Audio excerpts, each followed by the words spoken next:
नमस्कार दोस्तों, सात्विक स्टडी पॉइंट में आपका स्वागत है। जैसा कि हमने पिछली वीडियो में दीर्घ संधि पढ़ी थी, आज हम गुण संधि के बारे में पढ़ेंगे।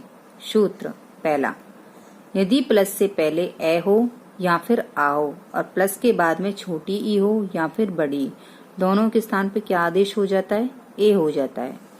जैसे यदि प्लस से पहले ए होगा और प्लस के बाद में ई होगी तो दोनों के स्थान पर क्या होगा? ए।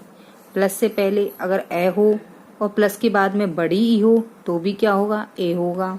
अगर प्लस से पहले आ हो और प्लस के बाद में छोटी ई हो तो भी क्या होगा? ए होगा। अगर प्लस से पहले आ बड़ा आ हो और बड़ी प्लस के बाद में बड़ी ई हो तो भी क्या होगा? ए होगा। उदाहरण से समझो, देव प्लस इंद्र। अब वे में कौन सा स्वर मिला हुआ है? ए को निकाल लिया। प्लस के बाद में कौन सा स्वर दिया हुआ है? ई, इसको निकाल लिया। दोनों के स्थान पर हमने क्या कर दिया है? ए कर दिया है। तो अब ये वे कैसा रह गया? हमने स्वर को निकाल लिया है तो आधा हो गया है। पीछे क्या बचा? द्र। तो दोनों क्या बना? देवेंद्र। यानी वे में हमने इस ए की मात्रा को लगा दिया तो क्या बना? देवेंद्र। नर प्लस इंद्र। रे में कौन सा स्वर मिला हुआ है? ए।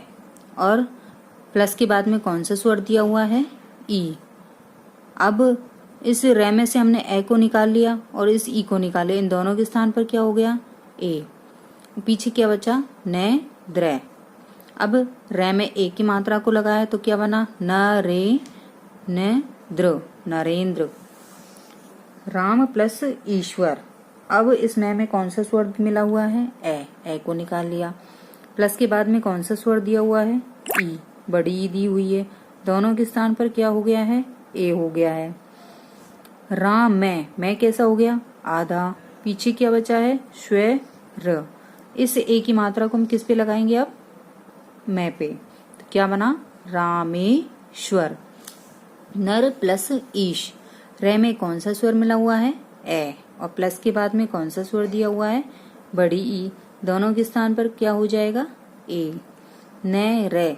ये रे क्या है? आधा। जितने भी व्यंजन होते हैं वो जब स्वर निकलते ही कैसे हो जाते हैं? आधे। अब ए क्या है? स्वर है।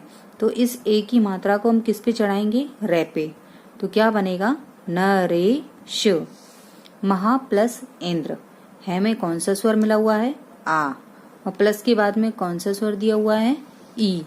अब है कैसा रह गया? आधा। इन दोनों के स्थान पर क्या हो गया? ए। पीछे क्या बचा? न द्र।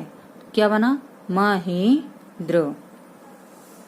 अब आगे समझो, राजा प्लस इंद्र। जय में कौन सा स्वर मिला हुआ है? आ। प्लस के बाद में कौन सा स्वर दिया हुआ है? ई। दोनों के स्थान पर क्या हो गया है? ए। अब आ को हमने निकाल लिया तो जय कैसा रह गया? आधा। पीछे क्या बचा? न द्र, क्योंकि हमने इस ई को इसमें से निकाल लिया था। तो अब इस जय में हम ए की मात्रा लगाएंगे। क्यों लगाएंगे? क्योंकि व्यंजन बिना स्वरों की सहायता के नहीं बोले जाते हैं। तो क्या लेंगे? राजेंद्र। कमला प्लस ईश। ले में कौन सा स्वर मिला हुआ है? आ। प्लस के बाद में कौन सा स्वर दिया हुआ है? ई। अब इन दोनों के स्थान पर क्या करेंगे? ए। और ले कैसा हो गया? आधा। तो इन दोनों के स्थान पर क्या करेंगे? हम ए कर देंगे। अब इस ले में ए की मात्रा लगाएंगे तो क्या बना?